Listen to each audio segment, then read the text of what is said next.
If you're an iOS developer, you know the great debate. I mean, you've almost certainly been a part of it.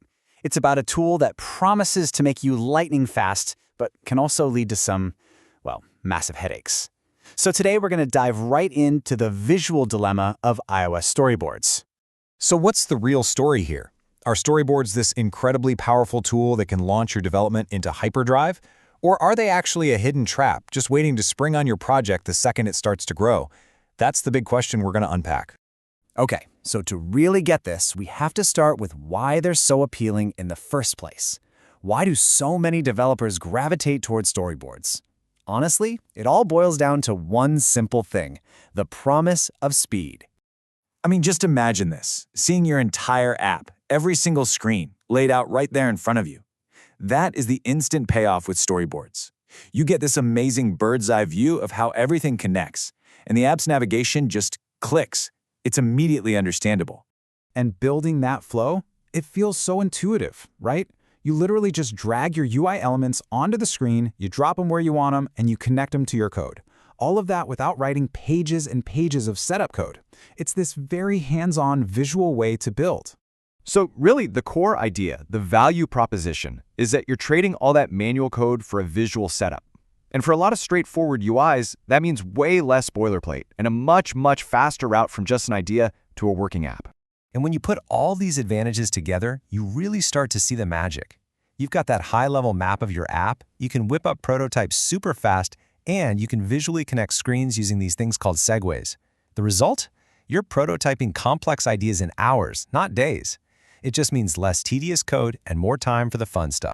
Now that all sounds pretty great, doesn't it? And, it is for a while.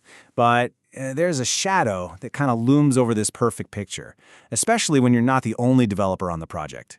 And this is where our story takes a pretty sharp turn. Which brings us to the other side of the coin, the peril of scale.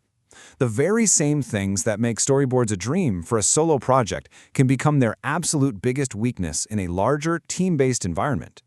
And here it is, the #1 pain point.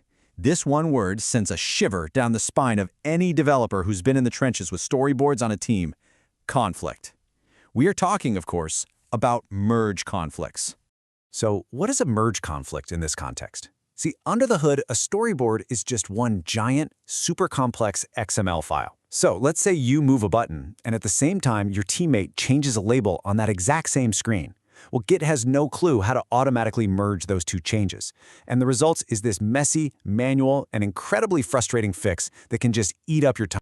And hey, this isn't just a problem for teams. As your app gets bigger, we're talking dozens, maybe even hundreds of screens. That once clear visual path starts to look more like a slow, cluttered, and totally unmanageable maze. Good luck trying to find and debug an issue in a monster storyboard like that. And it's not just about the merge conflicts either.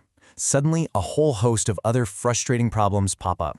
You start running into these deep architectural issues. It becomes hard to reuse your view designs, and your code gets all tangled up with the UI, which, by the way, makes it a nightmare to test. And in some really extreme cases, a huge storyboard can actually slow down your app's launch time. All right, so we've seen the good, the bad, and the ugly, the promise of speed and the peril of scale. So, where does that leave us? Let's try and nail down the final verdict on when you should and maybe when you shouldn't use storyboards. Here's the key takeaway. The answer isn't a simple always use them or never use them. It is all about context. Storyboards are, without a doubt, fantastic for smaller apps, for knocking out quick prototypes, and for any project where you're the only developer. But for large apps, team-based projects, or any time you're aiming for a really clean modular architecture, you're probably better off building your UI programmatically. Defining everything in code. It gives you total control and helps you avoid those conflicts entirely. This quote really just nails it, doesn't it? The very same tool can be your greatest friend or your biggest enemy. The key is just knowing which situation you're in and choosing your tools wisely. And that leaves us with one last question, and this one's for you to think about.